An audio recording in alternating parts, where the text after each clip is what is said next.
Students, welcome once again in Shri Shyam study point. और जैसा कि आपको पता है कि ह्यूमन रिप्रोडक्शन चैप्टर में हम फीमेल रिप्रोडक्टिव सिस्टम के बारे में पढ़ रहे थे। तो आज हम पढ़ेंगे यूट्रस के बारे में कि यूट्रस का किस तरह का स्ट्रक्चर होता है, हिस्टोलॉजी ऑफ यूट्रस क्या होती है। प्रीवियस लेक्चर में हमने फेलोपियन ट्यूब के बारे में पढ़ा था कि फेलोपियन ट्यूब की स्ट्रक्चर किस तरह से होती है, क्या उसके फंक्शंस होते हैं। तो चलिए स्टार्ट करते हैं यूट्रस। तो यूट्रस क्या होता है? यूट्रस जो है वो वॉम्ब, मदर्स वॉम्ब भी कहलाता है, क्योंकि यहां पे जो पूरा का पूरा बेबी है उसकी डेवलपमेंट होनी होती है। ठीक है, तो यूट्रस क्या है? Let's start with the uterus. तो यूट्रस की अगर हम बात करें तो यूट्रस कैसी स्ट्रक्चर है? It is a peer shape. देखो आप यहां पर आपको दिख रहा है पियर शेप्ड, और अगर पियर शेप्ड को हम ऐसे बोल दें कि उल्टा इन्वर्टेड पियर शेप्ड है तो ज्यादा बेटर रहेगा। तो it is a inverted pear shaped structure, inverted pear shaped structure. और लोकेटेड कहां पर होती है? Shape structure located in between the urinary bladder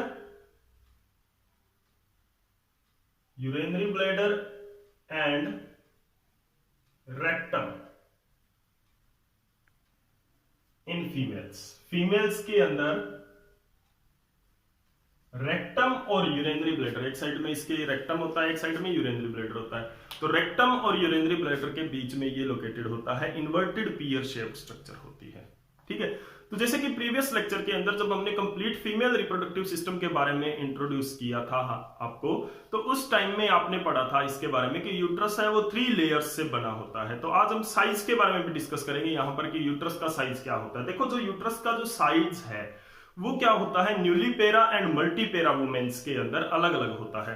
देखो, न्यूलीपेरा यहां पर क्या है? न्यूलीपेरा का मतलब है कि जो फीमेल, जिस फीमेल ने कभी भी अभी तक बेबी डिलीवर नहीं किया है, यानी कि which did not gate pregnancy जिसने एक्वायर नहीं की है अभी तक एक बार भी, तो वो क्या होती है? न्यूलीपेरा होती है। और मल्टीपेरा का मतलब क्या होता है?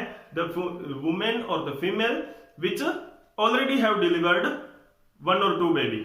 ठीक है, 1 or 2 और मोर बेबीज, जिसने मतलब प्रेगनेंसी एक्वायर की है, वो क्या होती है? मल्टीपेरा होती है। तो प्रेगनेंसी के दौरान क्या होता है, यूट्रस का साइज थोड़ा चेंज हो जाता है, क्योंकि इनकी जो वाल है, जो मसल्स है, इनमें क्या होता है, थिकनेस में चेंजेस आ जाते हैं, तो उसकी वजह से यूट्रस का जो साइज है वो चेंज हो जाता है। तो अगर हम बात करें कि यूट्रस का साइज हम सारी के सारे फीमेल्स के अंदर अगर हम एक रेंज के अंदर ले सकते हैं, तो ऐसा नहीं होता है। यूट्रस के साइज की जब भी बात होती है तो एक न्यूलीपेरा फीमेल के अंदर होती है, जो कि प्रेगनेंसी एक्वायर जिसने नहीं की हो। तो the size of uterus is, size क्या होता है इन द न्यूलीपेरा फीमेल? न्यूलीपेरा फीमेल कौन सी होती है?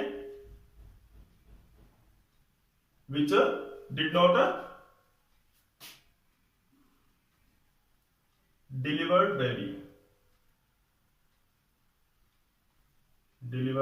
बेबी, उसके अंदर इसका साइज क्या होता है न्यूलीपेरा के अंदर? अगर हम लेंथ वाइज बात करें, इसकी जो लंबाई है यूट्रस की वो कितनी होती है? 7.5 सेंटीमीटर है, लॉन्ग होता है, 7.5 सेंटीमीटर लॉन्ग होता है, एंड 5 सेंटीमीटर वाइड होता है, 5 सेंटीमीटर वाइड होता है, एंड थिक कितना होता है? 2.5 सेंटीमीटर जो है थिक होता है। न्यूलीपेरा फीमेल के अंदर कितना होता है? 7.5 सेंटीमीटर लॉन्ग होता है और 5 सेंटीमीटर वाइड होता है, एंड 2.5 सेंटीमीटर है वो थिक होता है। ठीक है, मल्टीपेरा के अंदर इसका जो साइज है वो वेरी करता है, अलग हो जाता है, बड़ा हो जाता है थोड़ा सा। तो मल्टीपेरा का मतलब क्या है? The female which already delivered 1 or 2 baby, delivered 1 or more babies. Understand? Nullipara and multipara. ठीक है ना? तो न्यूलीपेरा के अंदर ये साइज का रेंज होता है, मल्टीपेरा के अंदर साइज है वो चेंजेस हो जाते हैं, ठीक है ना। तो यूट्रस का जो साइज है वो प्रेगनेंसी पीरियड के दौरान चेंज होता है, क्योंकि वहां पर बेबी की ग्रोथ होनी होती है, तो अपना साइज थोड़ा सा ये इंक्रीज भी कर लेता है। उसके बाद में क्या होता है, जो यूट्रस की अगर हम बात करें तो यहां पर जैसे कि आपको दिख रहा है कि इसके अंदर 3 लेयर्स ड्रॉ की हुई है। सबसे बाहर वाली क्या होती है, पेरीमेट्रियम होती है। इनके बारे में हम पहले भी पढ़ चुके हैं, पेरीमेट्रियम। उसके बाद में जो मिडल लेयर होती है उसको क्या बोलते हैं, मायोमेट्रियम। मायो का मतलब ही मसल्स होता है, तो myometrium and the inner most which is endometrium. तो पेरीमेट्रियम के बारे में क्या है, द 3 लेयर्स ऑफ यूट्रस कौन कौन सी होती है। सबसे पहले पेरीमेट्रियम की बात करते हैं, तो पेरीमेट्रियम इज द आउटरमोस्ट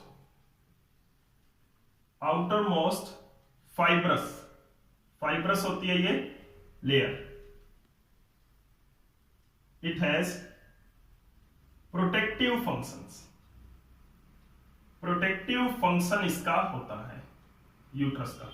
जो सबसे बाहर वाली लेयर है वो क्या होती है, पेरीमेट्रियम होती है, और प्रोटेक्टिव फंक्शन इसका होता है, फाइब्रस होती है पेरीमेट्रियम। उसके बाद में जो नेक्स्ट होती है वो है मायोमेट्रियम। मायोमेट्रियम में क्या होता है, मस्कुलर होती है, जो कि यूट्रस की कॉन्ट्रैक्शन करवाती है during the delivery of baby के दौरान जो कॉन्ट्रैक्शन करवाती है, ठीक है। Next is myometrium is the middle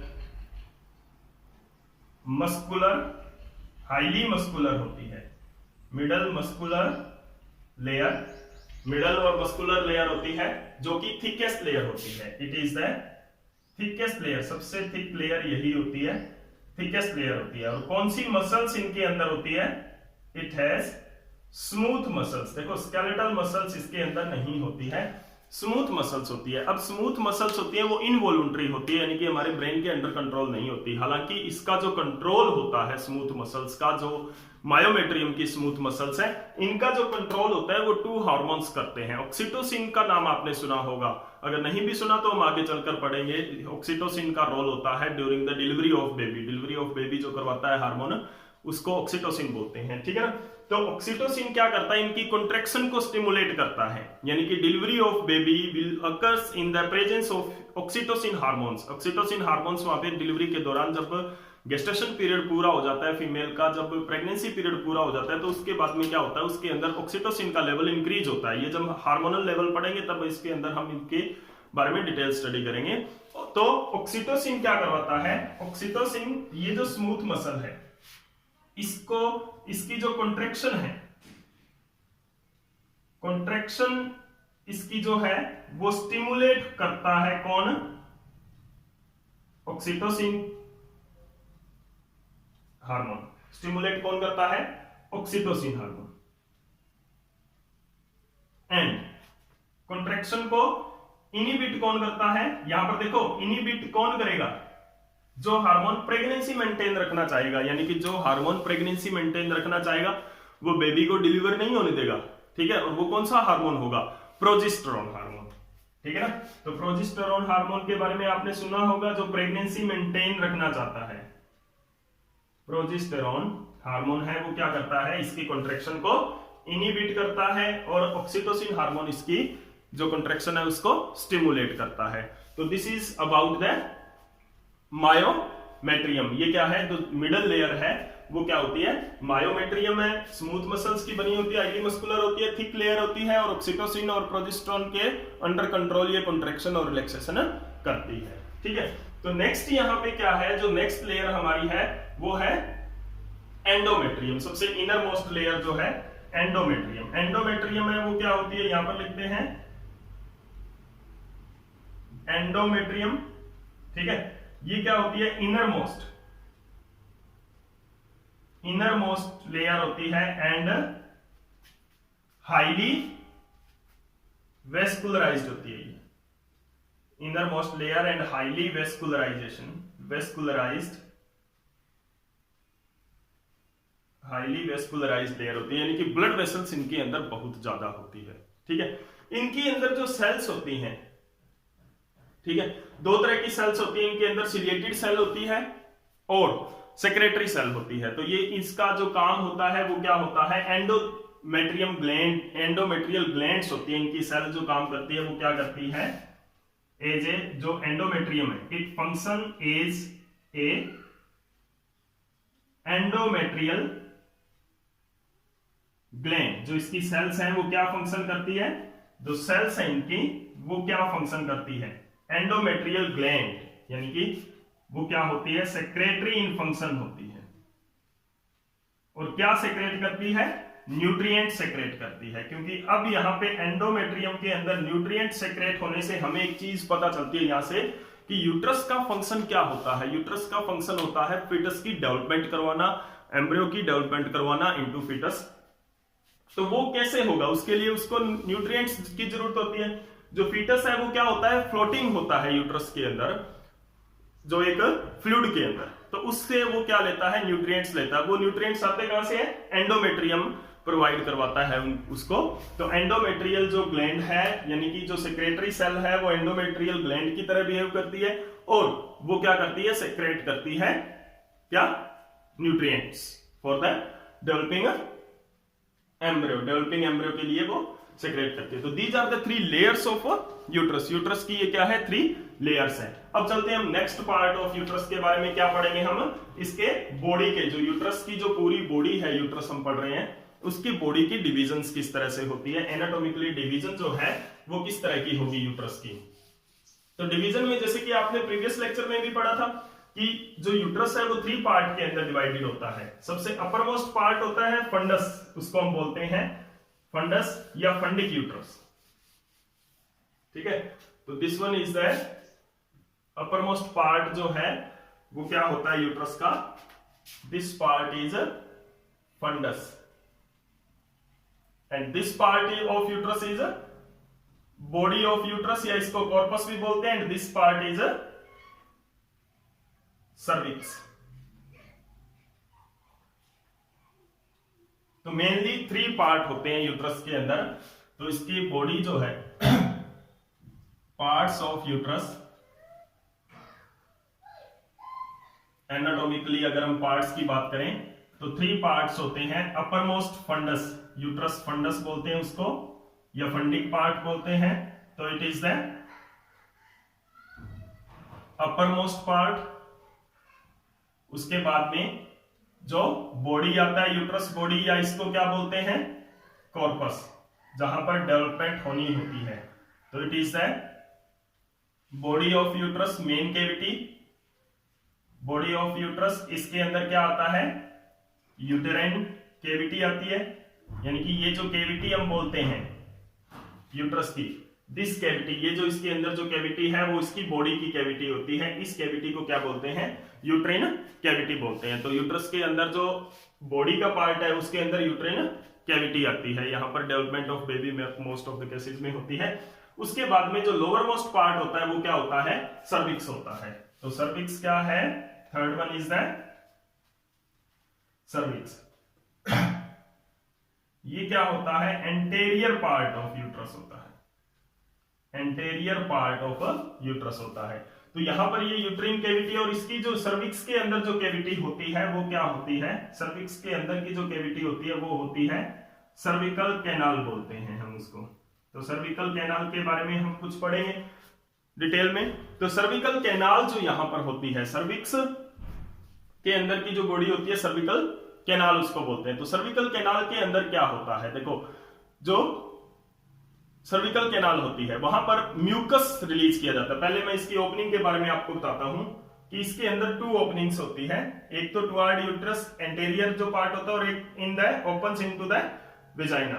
तो इन द यूट्रस वो क्या होता है, इंटरनल ओस होता है, पहले भी हम पढ़ चुके हैं इंटरनल ओस। और ये क्या होता है, विच opens into the vagina, that is the external ओस।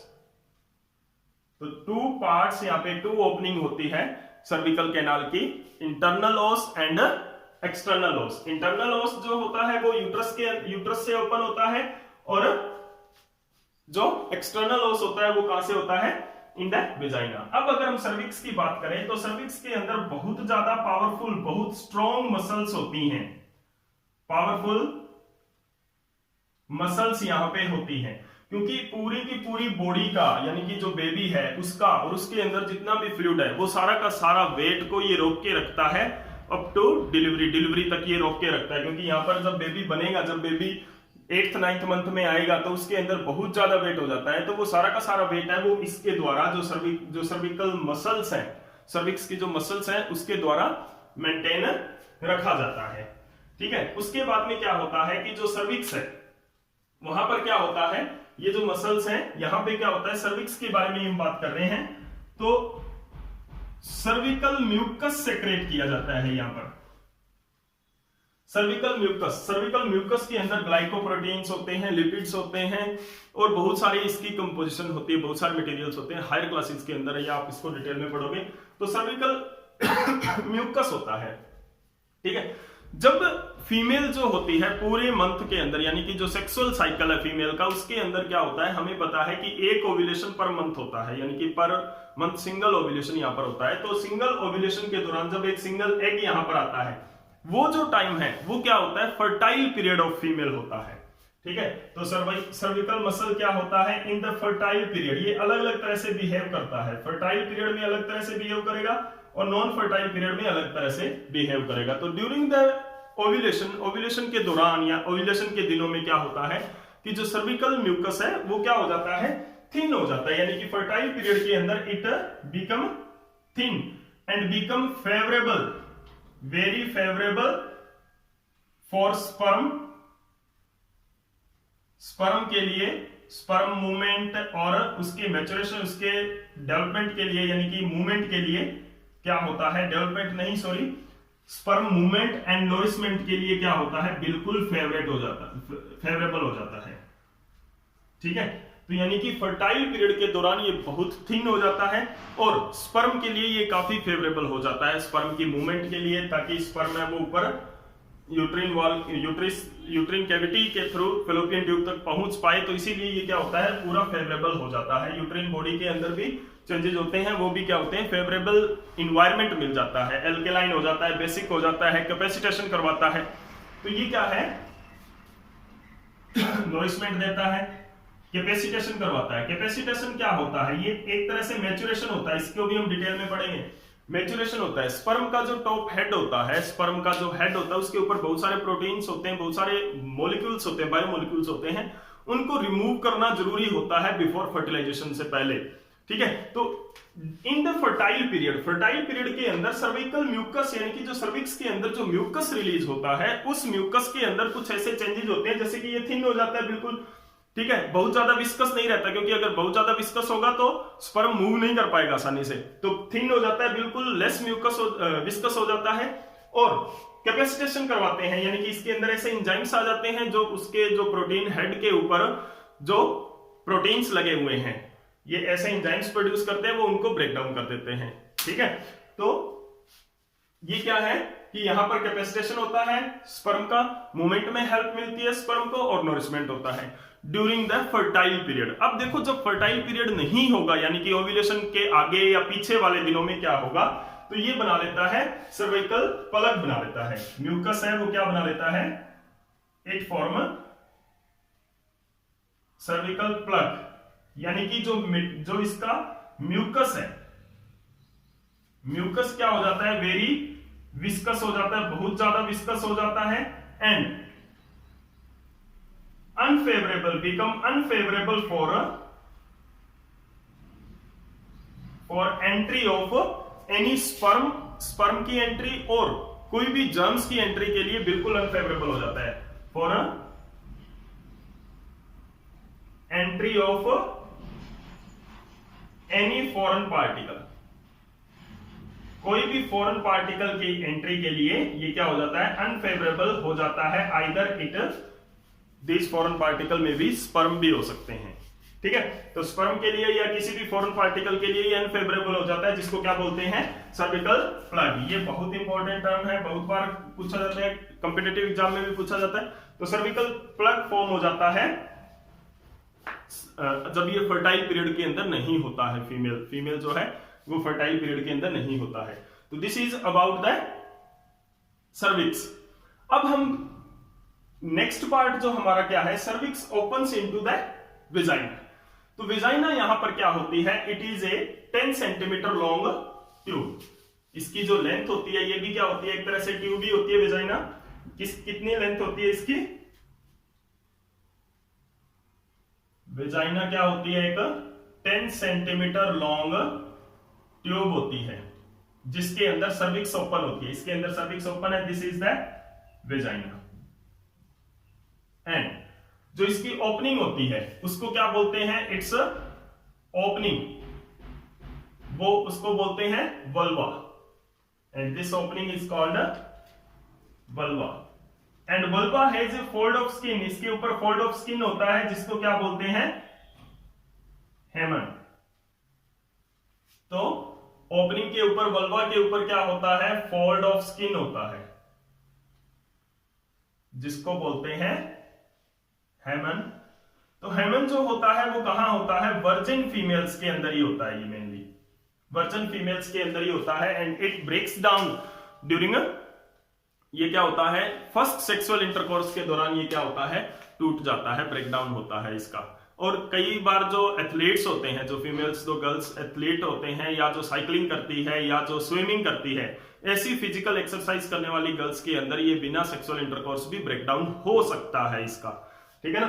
तो hymen is a fold of skin on the vagina. Vagina के ऊपर फोल्ड की ओपनिंग पर एक फोल्ड ऑफ स्किन होता है जो कि किसी भी पार्टिकल की, फॉरेन पार्टिकल की एंट्री को प्रिवेंट करता है बिफोर फर्स्ट सेक्सुअल इंटरकोर्स। पहले सेक्स इंटरकोर्स से के पहले क्या होता है, ये किसी भी फॉरेन पार्टिकल की एंट्री को प्रिवेंट करता है। तो this is all about the female reproductive system of the in the humans के अंदर ये फीमेल रिप्रोडक्टिव सिस्टम है। अगर आपको ये लेक्चर अच्छा लगा है तो प्लीज लाइक एंड शेयर जरूर कर दें, और अगर फिर भी कोई प्रॉब्लम अगर आपकी रहती है तो आप कमेंट सेक्शन में मेरे से पूछ सकते हैं। Thank you.